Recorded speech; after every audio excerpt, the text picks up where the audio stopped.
Shoaff said, Mr. Rohn, in the last 6 months, how many classes have you taken to improve your skill or to develop new skill? Go for the American dream. Become rich and powerful and sophisticated and healthy and influential. How many classes have you taken in the last 6 months? I said, how many? 0. He said, you have messed up. He said, you don't need to unmess the country. You don't need to straighten out the perplexed. You don't need to straighten out any of this stuff. All you've got to do is look within and let results teach you a great deal about your own activity, your own attitude, and your own philosophy. I went through that process. Take this phrase home. Results is the name of the game. What other game is there? Results. Here's all life asks us to do. Make measurable progress in reasonable time. Take home that little phrase. Good phrase. We're asked in life simply to make measurable progress in reasonable time. We demand it of our children. How many years do you want your child to spend in 4th grade? Approximately.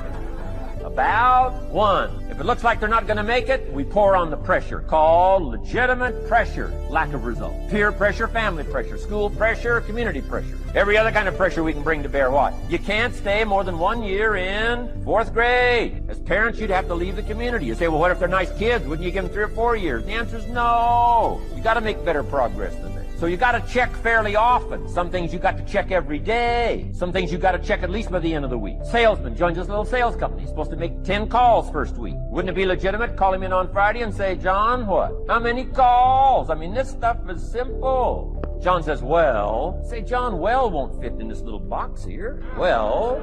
Now John starts with a story. You say, John, I made this little box so small so a story won't fit. I don't need a story. I need what? A number. A number. What will a number tell me? Everything. John's supposed to make 10 calls. What if he made 20? You say, wow, wow, we got somebody. What if he only made 1 call? Will that tell us something about John's philosophy? And the answer is yes. Will it tell us something about his attitude? Of course. Will it tell us something about his disciplines? Of course. And if he wants a lesson in life change, all he has to do is be willing to face the numbers and come up with the results that will teach you to either celebrate if you got good results or fix whatever needs to be fixed in your philosophy, attitude, activity called discipline. You don't need to go anywhere else. I do believe in affirmations. They are valuable as long as you affirm the truth, because it says in ancient scripts, the truth will set you free. Free to do what? Amend your error and pick up new disciplines. That's what the truth is for, to help us amend our error and pick up the disciplines for life change. That's what the truth is for. So I do believe in affirming the truth. If you're broke, best thing to affirm is, I am broke. You put that up on the refrigerator where you can see it every day. I mean, that's how you do that. Now, if you need a little additional affirmation, you just put up there, I'm 40 and broke. I mean, you know, that ought to do it. And if you need just a little more, put up there, I live in America and I'm 40 and broke. That's enough to turn your life around. It says, hey, something is wrong. Somewhere I have messed up. And I'm telling you, if you'll start with that, it's called the process of life change, and it doesn't matter how small the process is to start. One discipline starts it, and then one discipline feeds another, and the first thing you know, you've got this whole cycle in an upward positive motion, and it's called life change, it's called income change, it's called health change, relationship with your family change, equities unprecedented that you can have in numbers that will stagger the imagination if you do not curse what's available and start amending what's possible to get the results that you want. I don't think I can put it in any better mindset. Kids can do it, teenagers can do it, parents can do it, managers can do it, right? Government officials can do it, anybody can do this stuff called personal change. Wow. Results is the name of the game. Success is a numbers game. Good note to make. Success is a numbers. You got to go for the number. You got to understand what the numbers are. How many pounds overweight should you be at age 50? Approximately. John says, I got big bones. We'll give you 10 pounds. 10 pounds for big bones. Otherwise, come on, John. 20 pounds, 25 pounds, shouldn't we turn on the caution light at work and at home? Blinking caution light. So this is what's that caution light? So John's up about 20, 25 pounds. We got the blinking light going at home, got to go in here at work. To remind him what? Wrong number. Okay. 35, 40 pounds, red light, blinking at home. So he said, what's that blinking red light? Say, John's up about 40 pounds. 50 pounds, we got the siren. What's that siren at home and at work? John's up about 50 pounds.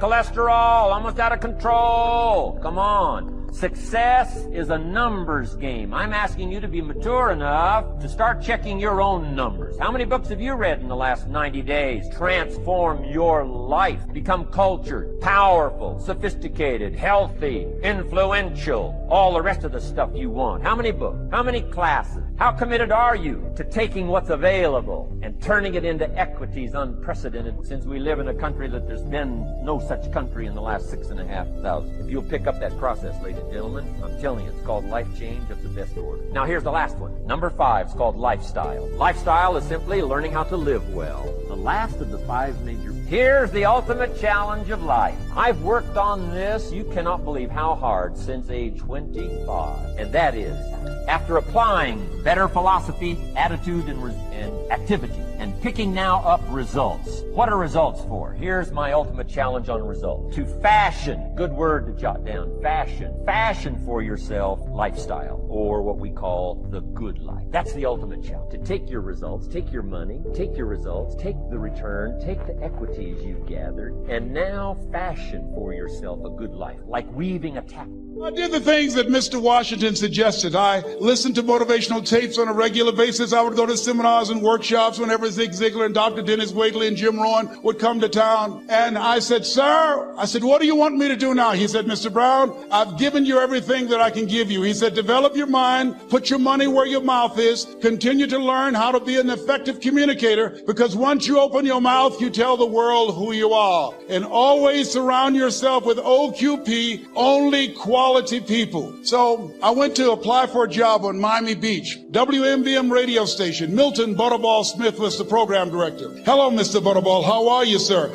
My name is Les Brown, sir. I'd like to be a disc jockey. He said, young man, you have any journalism in your background? I said, oh, no, sir, I don't. You have any experience in broadcasting? I said, no, sir, but I practice all the time, sir. Let me audition for you, sir. Let me show you how good I am. All I need is a shot, sir. He says, no, we don't have any job for you. How many ever been rejected? Raise your hands, please. I was devastated. I went back and I told Mr. Washington, I said, Mr. Washington, they said no. He said, don't take it personally. Most people are so negative, they have to say no 7 times before they say yes. He said, you got to be hungry.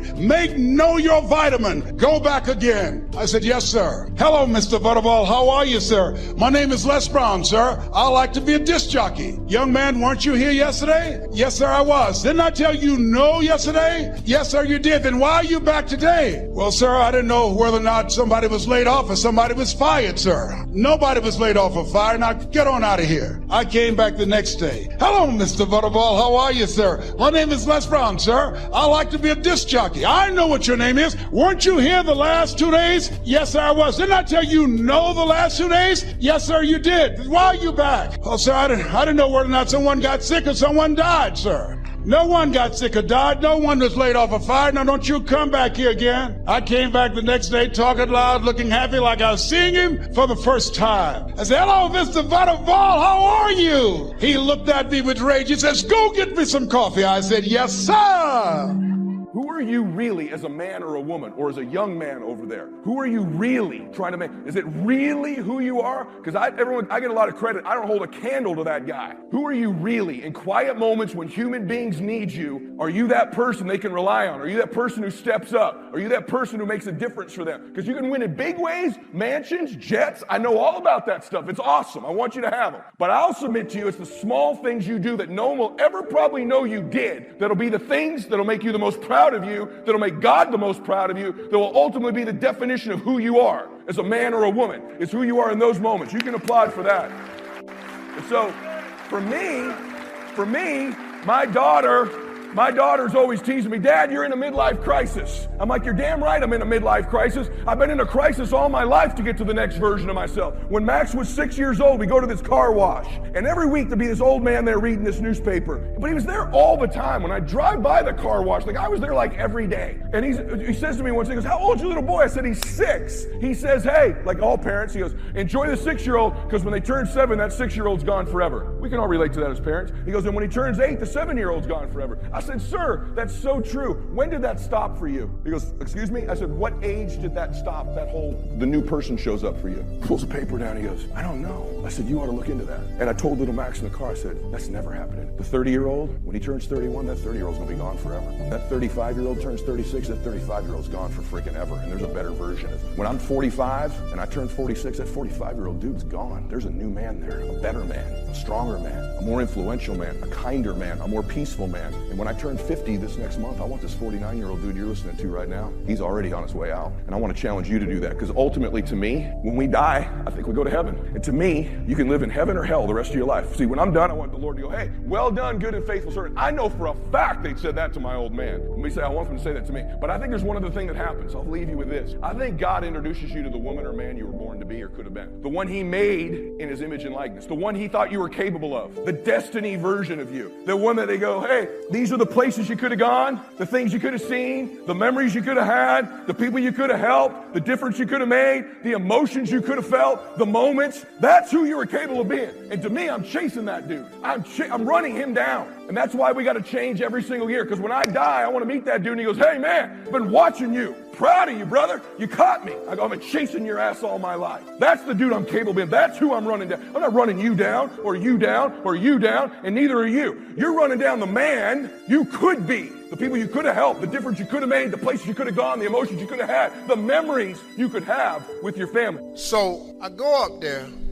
President Trump did not know why I was there, but he was accommodating. I'm gonna give the man this. The man was very congenial. As we said that, we talked about golf. I played golf at his golf courses a lot. I don't play well, but I play. We talked about that. He's really congenial. And we're sitting there. He thought that since we shared a common friend, Mark Burnett produced Apprentice, and Mark Burnett produces my new show, Steve Harvey's Thunderdome, that I was there to talk about possibly doing some type of program. I said, no, sir, I'm not. So it got around to it. After 25 minutes of talking, he said, so Steve, what can I do for you? Now I had thought of what I would say when I got up. So I said, well, there's really nothing I want you to do for me. I said, I want to do something for you. And he said, President Trump said, you want to help me? I said, yeah. I said, if you appointed Dr. Ben Carson head of HUD, and I would like to help him because I don't think he has the celebrity or the name notoriety to get to these inner cities. I've been in inner cities my whole life. I got the key to 32 cities. I've been stand up a long time. I said I can help him with some of these urban situations because I'm from there and I want to do something to help him. He said, so what do you want to do? I said, well, I have a mentoring program, but my mentoring program is restrictive because I can only do about 1,000 boys and I can do them only one time a year in each city. I want to create vision centers around the country where I can take these schools that you're closing in the inner cities, take HUD funds, put it with them, and then go in and refurbish these schools and buildings and turn them into a place where boys and girls can come and learn life skills, and parents can come and learn financial skills, literacy skills, to make it, and then eventually I would like to build vision homes around it to help support these communities so we have wonderful communities. I want people who are less fortunate to have a better way of life. He said, I like that. Let me get Ben Carson on the phone right now. I kid you not. In 2 minutes, he had Ben Carson on the phone. He put Ben Carson on the phone, and he and I started talking, and I introduced the concept to him of vision homes right there in the office. He said it's a done deal. Since then, the problem I had was, after the meeting was over, I was supposed to go downstairs by myself and go on over to the rope and address the media. President Trump said, Steve, I'm gonna go down with you. All right. We get off the elevator, we walk up to the rope, all the cameras is on, and first thing he said, what we're gonna do first thing in this office is replace and repeal Obamacare. I'm standing there, I went, look at the tape. Go back and look at the tape and look at Steve's face. Cause I'm going, there ain't shit we said upstairs. I'm sorry. I mean, that's not what we said upstairs. But I was stunned, and I'm sitting here going like I'm supporting this here. I ain't said nothing like that. So then when he walked off, I was standing there with Greg Calhoun, another frat brother, and Gerald Washington, a new, Crump, what's up, man? That's my man right there. You a bad boy. Man, that's my man right there. I'm sorry, I'm a fan of his, Benjamin Crump, attorney. So I'm sitting here, and I walk up to the media, and I go, I'm just messed up because, man, it just looked like, and then next thing you know, all over social media, Steve supports Trump, repeal and replace Obamacare. We ain't never even talked about Obamacare, but that's what God said. And then after that, y'all did your boy. It wasn't white folk, it was y'all. Yeah, this is you. Now this wasn't a black. This was an internal. White folk don't even know what Uncle Tom Coon is. Y'all was doing this here. Oh, you was doing your boy. To hell with my track record. Damn what I done in the past. You ain't sugar, honey, iced tea right now. I cleaned that up. See how I did that? I didn't want to though. I wanted to go ahead and fire another one off, but I figured I had got too many in. You ain't sugar, honey, iced tea no more. Ooh, I don't like saying that.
But if someone put a gun to your head and said, you have to have your 100-page thesis done by next Monday, or I'll shoot you, but I don't care how terrible it is, you would sit down and write it. And the thing is, then you have it, right? Then you have something, and then you can fix it. You can iterate and fix it. That bad first draft, that's the most valuable thing, and so that's what you need. You need a bad first draft of yourself. And there's an idea that Jung developed about the trickster and the jester, the comedian, right? That the trickster is the precursor to the savior. That's one of the things I learned from Jung that was just, it's so unlikely. You'd never think that. It's so amazing that that might be the case. But the the satirical and the ironic and the troublemaker, the comedian, the fool. The fool is the precursor to the Savior. Why? Because you're a fool when you start something new. And so if you're not willing to be a fool, then you'll never start anything new. And if you never start anything new, then you won't develop. And so the willingness to be a fool is the precursor to transformation. And that's the same as humility. And so if you're going to write your destiny, you can do a bad first job. You're going to get smarter as you move forward. That's the thing, is that so something beckons to you. That's what happens here. Maybe the star that Geppetto wished on was the wrong damn star, but at least it was a star, right? At least it was in the sky. At least it moved him forward. And so you say in your life, well, something grips you and fills you with interest. And you think, well, should I do that? And the answer is, if not that, then something. What if it's a mistake? It's a mistake. Rest assured. What do you know? You're going to stumble around, right? And what's going to happen is this. You're going to not stay in stasis. You're not going to wander around in circles. And I see people like that. They said, well, I never knew what to do, and now I'm 40. It's like, that's not so good. That's not so good. And you might say, well, and there is a literature, too, that suggests that people are a lot more unhappy when they look back on their lives about the things they didn't do than they are about the mistakes they made while they were doing things. And so that's really worth thinking about, too, because there's redemptive mistakes. And a redemptive mistake would be a mistake that you make when you go out and try to do something. You know, you think, okay, I'm going to try to do this. And you're not good at it. You make a bunch of mistakes. It's like, what's the consequence if you pay attention? You're not quite so stupid anymore. That's the thing, is you've been informed by the results of your errors. And so what happens is you follow the beacon, you follow the light. And you're blind, so you don't know where the light is. It's dimly apprehended only, and you're afraid to follow it. But you decide to take some stumbling steps towards it. And as you take stumbling steps towards it, you become illuminated and enlightened and informed because of the nature of your experience, because you're pushing yourself beyond where you are, and you're going into the country that you have not yet been in, and you learn something. And so what happens then is the star moves. You move 10 feet towards it, and you think, no, that's not right. I didn't get it right. It isn't there. It's actually there. And so then you see it somewhere else, and you shift yourself slightly, and you move forward. And that's what happens, is that you continue as you change. The thing that guides you forward moves, right? It's like God in the desert in Egypt. The pillar of light that you're following, it's moving. It's not a permanent thing. You move towards it, it moves away. It guides you forward. And so you say, well, is what I'm aiming at paradise itself? And the answer to that is no, because what do you know? You couldn't see paradise if it was right in front of you, but you might get a glimmer of it. And so you move towards it and you grow. And then the next time you open your eyes, you see a little bit more clearly. And that's what happens, is that just happens over and over, right? It keeps moving. But the thing that's so cool is that all those zigs and zags, you say, and each of those zags and zigs is a catastrophe. I hit a wall, my God, and then I had to die a little bit, and I barely got back up. It's a phoenix transformation at each turn, and it's painful. But the thing is that even though you've traveled 20 miles, let's say, on that road, and you've only moved 3 miles forward, you've moved 3 miles forward instead of falling backwards, because that's the thing too, is that if you stand still, you fall backwards. You cannot stand still, because the world moves away from you if you stand still. And there's no stasis, there's only backwards. And so if you're not moving forwards, then you're moving backwards. And that's more of the underlying truth of the Matthew principle. To those who have everything, more will be given. From those who have nothing, everything will be taken. It's a warning. Do not stay in one place. What burns in your heart is important for you to pay attention to, because it never goes away. That's why people wake up in a rut. See, you hate waking up because you're waking up and you don't know the reason. You're waking up and you don't have no design in mind. Once you live in your purpose, when you discover your gift, you can't wait to wake up. Please understand, pay very close attention to the thing that makes you happy. All of you are gifted at something. The problem is, you keep wanting your gift to be what somebody else's gift is. Identify your own gift, because you already have it. Here's the way you identify your gift. Your gift is the thing that you do the absolute best with the least amount of effort. If you fry chicken better than everybody you know, you ought to be somewhere frying chicken. People make millions of dollars frying chicken. Popeye, Kentucky Fried Chicken, El Pollo Loco. All they doing is making chicken. They just found a way to do it. Somebody just started making chicken. You know the story of Marie Callender's? Do you know what this woman did, man? She worked for a diner, a greasy spoon diner that was going out of business. It was her only job. She was a single mother. It was her only job. She needed that job, but the diner was going to close. So she went to the owner of the diner and said, let me bake one of my pies. People like my pies, and see if I can help you make a little money. He said, whatever, bring it in. She bought one pie in. They sold every slice. The next day, the people came in and asked for the pie. She had to go home and make another pie. The next day, so many people asked for the pie, she had to make 4 pies. Then people started saying, can I buy my own pie? She made so many pies at this store that she eventually saved her money and put a commercial oven in her house. Now, she done made so many pies, the dude's shop, he ain't selling hamburger no more. All he's selling is them damn pies. That's how Marie Callender got started. Marie Callender now has over 120 restaurants. You can't go to no frozen food section without seeing Marie Callender in there. You know what she started with? A pie. One pie. Your gift will make room for you. Now, what is your gift? It's the thing that you do the absolute best with the least amount of effort. That's your gift. Quit running away from the gift. Your gift will make room for you. Stop trying to be something you ain't gifted at. Maybe you here because you need to hear this here. Maybe you here because you need to dust off your dreams. Maybe you need to explore your imagination. Maybe you just need to identify your gift so you can quit tripping in your own life, trying to figure out what you can do. Some people are born to be teachers, caregivers, nurses, babysitters. Those are gifts, you know what I mean? If you're living in your gift, you're cool. It's just if you ain't. You do anything else, when that alarm clock go off in the morning, you ain't gonna like it. And I would hate to die and never do the thing I was born to do. You should look into that before you mess around and check out of here. I used to blame the weather. I blamed the traffic. I used to blame my car. I blamed the manufacturers. I used to blame the company. I blamed company policy. I used to blame the training program. I blamed my negative relatives. They were always putting me down. I blame my cynical neighbors. They're just selfish, looking out for themselves. Won't loan you money? They were on my list. I used to blame the economy. I blamed the community. That's a pretty good list for not doing well, isn't it? I thought it was good. I'll never forget one day. Mr. Schoaf is very kind, but he was also very blunt, and this was no exception. And I'm glad he was blunt. There's a lot of things I'd have missed if he hadn't have been blunt.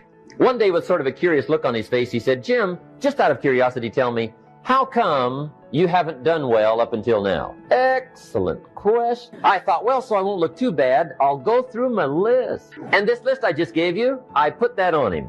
And he was very patient. He let me go through the whole thing, the government, the weather. I went through this whole thing. When I finished, he looked my list over very carefully. He said, Mr. Rohn, big problem with your list. You ain't on it. When I went to work for him a few months later, I learned very quickly to tear up my list, reasons for not doing well, and I threw it away. And I got me a fresh piece of paper, and I put one word on it, me.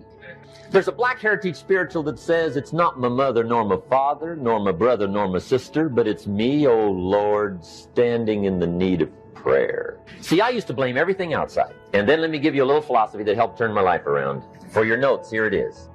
It's not what happens that determines the quality or the quantity of your life. It's not what happens. And the reason is because what happens to about everybody. No different. The sun went down on all of us last night. A common event. A happening. And I found out that the same things can happen to two different people. One gets rich and one stays poor. Why is that? It's because it's not what happens, but rather it's what you do that changes everything. So that's a key phrase. It's not what happens, it's what you do. What happens is about the same. You might put that in parentheses here. Same. What people do, that's what's different. Somebody says, yeah, but you don't understand the disappointments I've had. Come on. Everybody's had their share. Disappointments are not special gifts reserved for the poor. Everybody has them. The difference is what you do about it. It's not the weather. I used to blame the weather, and I discovered it rains on the rich. So see, that won't help. Two men wake up one morning, there's a rainstorm on. One of them looks out his window, sees the rainstorm, and he says, wow, what a storm. With weather like this, they can't expect you to go out and make sales. He stays home. Same morning, The other guy looks out his window, sees the same storm, says, wow, what a storm. But he says, you know what, with weather like this, what a great day to go out and make sales. Most everybody will probably be home, especially the salesman. See, that's the difference in how your life works out. It's not what happens, it's what you do. So here's one of the key questions of the evening. Starting tomorrow, what are you going to do that'll make a change in your life's direction?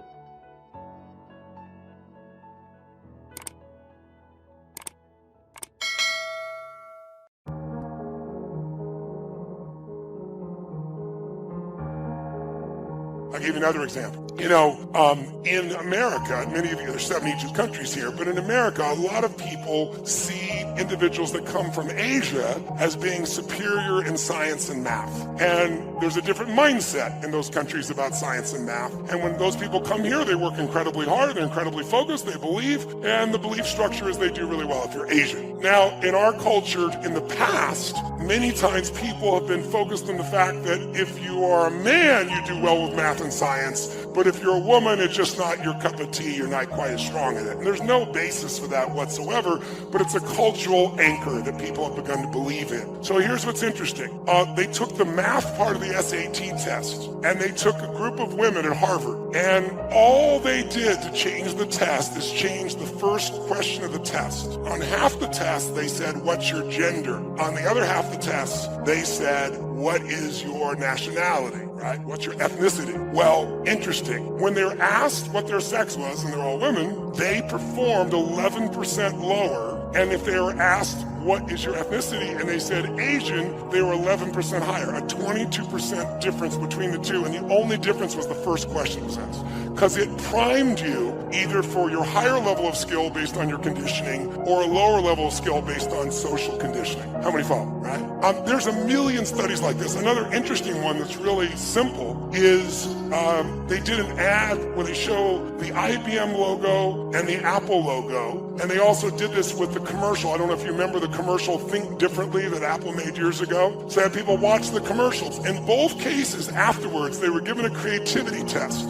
The people that watched the 30-second Apple commercial versus IBM scored 20% higher consistently across the board, and all they saw was 30 seconds about thinking different. That is the power of priming. So my point is really simple. If you're going to get the results that you deserve and that you want to prime yourself for success, prime yourself for love, prime yourself for courage, rather than hope that you show up that way based on the triggers of your environment. Does this make sense? And so I prime myself every single day for a minimum of 10 minutes. It's the first thing I do in the morning. And I'd like to show you how I do it and have you do it so you can have a daily discipline. And if you do this every day, if you keep once or twice a year, get yourself to an immersion experience that makes you grow. You get yourself a coach where twice a month, 30 minutes even, you're just staying on target and measuring. And you read 30 minutes a day or hear an audio 30 minutes a day and you start with priming, then this won't be a 3, 6, 12-month thing. This will be a lifetime thing. Does that make sense? So you're not going to get a lifetime results unless you're lucky by one experience, but you can certainly have it if you use this as the blast off, and then you have a daily discipline to keep the momentum going. So how are we going to prime? Well, let me give you a story first, a simple example first with one of my boys. My second youngest son's name is Josh. I love him to death, amazing kid. And Josh came to live with me when he was 5 years old. Remember I told you I was 24, and instantly I got married to a woman who'd been married twice before with kids from 2 different husbands, and she wasn't living with her kids. And so I met her, fell in love with her, brought her into my life, and then saw how sad she was without her kids. So I brought her kids away from both the other husbands. They were happy to give them to us, and I adopted them as ours. And so I'm 24, and I got a 17-year-old son, because she was 13 years my senior, and 11-year-old daughter, a 5-year-old, and 1 on the way. Well, Josh was the 5-year-old, and Josh is just such a sweet, really incredibly great kid. But one of the challenges for Josh was he was afraid to even walk down the driveway to get to the bus. I'm Mr. Fear and the Power rips shit open, and my son can't walk down to the bottom of the street. And so I had to kind of try to figure out how to deal with this, how to figure it all out, and to figure out what I was going to do to try and make this thing happen and make it change. And so one of the things that happened was I started to realize that I needed to train his nervous system to have courage.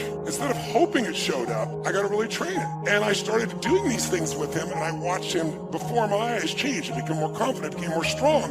And all it was doing was getting to program his own mind, prime himself. Just really simple little things to do. And then one day, Josh came home, and he was laughing uncontrollably, and like over nothing. And then I came in the room, and there was a new friend with him. And this kid, do you know anybody that's not really funny, but they think they are? How many know something like this? Somebody who cracks themselves up, you know what I mean? And this kid was cracking himself up. He wasn't funny, but he laughed so hard, I found myself laughing at his silly jokes, right? And Josh was laughing so much. So when he left, I said to Josh, that kid, he's your friend? I said, make him your friend for life. He goes, why, Dad? I said, because if you hang out with him, who you spend time with is who you become. And when you're around him, you're so much more playful. You just have so much more joy. You have so much laughter. And that young boy, my son is 36 and I have 3 grandkids with him, and his best friend is still that young boy who's now also 36 years old. And Josh is, let's give him a hand for that. That's it. And to this day, Josh is funny as shit. When he was a little kid, like he's 7 or 8 years old, he stole this dirty jokes book and memorized every freaking joke in the damn thing. And he got so much reward for it, and his buddy was like that. To this day, if I want to laugh, Josh is my partner in a couple of my companies, and he's not my partner. I have 4 kids. None of my others are partners with me. I love them all equally, but he shows up differently. And part of it is things that stress other people out, he breaks the pattern with his own laughter. And it's beautiful to be around him. Great time. And he primed him. So I'll give you another example of priming. When I first started my Date with Destiny seminar decades ago, I did the seminar in my own house at a place called the Del Mar Castle. And there were about, 38, 39 people at the seminar. It's a little different now, as you can see. And I was delivering like my heart and soul into this particular program. And gradually I started looking around and going, man, I can't keep doing this in my house. There's not enough room. When we got to 100 people, I had to move it. But I wanted to keep it in the, I lived in Del Mar, California. It's on the beach. And I said, well, there's a hotel on the beach. And it's a really nice hotel called Le Berge. And we'll go down Le Berge, we'll do it there. And they have a room that'll hold 150 people, which is a giant seminar for me at those days. And what I didn't count on, I thought, this is great.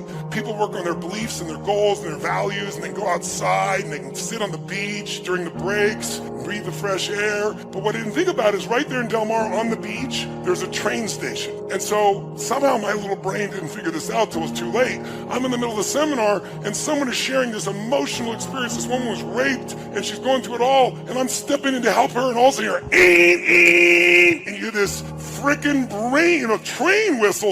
And they do it like 5 times so nobody misses the train. And so every time you start talking, interrupted again, and people are getting pissed off. And it was happening so often because there's so many trains that at one point I realized I know the schedule of when everybody will be pissed off. 8:30 a.m., 10:15, 11:30, 12:10. They're going to be pissed because the train's going to come. So I turned to the audience and I said, we kind of have a schedule for being pissed off right now, and I'd like us to train ourselves to feel differently. How many of you have something in your life or someone who can trigger you at times, annoy you? It could be a family member you love, but they have this little thing they do. It could be a husband or wife. It could be your kids. It could be a coworker. How many got one of these? Say, I said, what if we trained ourselves so the same stimulus that was making us angry, we trained our nervous system just using basic science, neuroscience, train our nervous system so the same stimulus makes us feel great. And people looked at me like, this is bullshit. What are you talking about? I said, here's what I want to do. Since the train's going to come 12 times a day and we have 3 more days together, perhaps we should enjoy the train. How many of you, when you were a kid, when you heard a train, you wanted to see the train and maybe count the number of cars or run down and be close to it? How many were excited when you saw a train? Raise your hand, say aye. Now you're on the way to work or a meeting and a train comes and it's in your way. Frickin' train! I'll give you a clue. The train didn't change. Right? So the question is, I said, what if every time the train comes, we train ourselves to celebrate, to feel good, to enjoy? I said, so here's what I'm going to ask you to do. Every time we are trained, I don't care if you're in the middle of the most important conversation of your life. I don't care if we're doing something what you think is so important. I don't care if you're tired. I don't care if all the books are on your chair. I want you to instantly just drop everything, and I want you to jump and start to celebrate like a little kid, like it's the greatest gift of your life. And then we're going to end with a whoa clap, and then we're going to laugh hysterically into our chair. And if you can't laugh, I want you to fake laugh into your chair. Because most of you know if you fake laugh, what starts to happen? real laughter comes, right? And then you wire yourself to laugh more easily. Just like with Josh, I wanted people, wouldn't it be nice to laugh easier? You didn't have to have everything be perfectly funny for you to have a good time. Because most of it doesn't have to be perfectly bad for you to be pissed off. So train it. So I got everybody to agree, and we did it. So every time the train came, and some people are like, oh, a frickin' train, that won't work. You gotta go, it's a train. You gotta be like a little kid. And pretty soon, people look forward to the train. And by the way, would this be useful to train yourself around a person in your life or a situation, yes or no? So I don't have a train nearby, but I've imported a special train whistle, and I'm gonna ask you for the rest of today, no matter how tired we are, no matter how hardworking, no matter what we're in the middle of, if we hear that train whistle, we're gonna jump up and we're gonna celebrate like little kids, make noise, have fun. We'll clap, we'll do the whoa clap, and then we're gonna laugh hysterically into our chair and maybe point at somebody else and laugh at them while we're doing it to train our nervous system.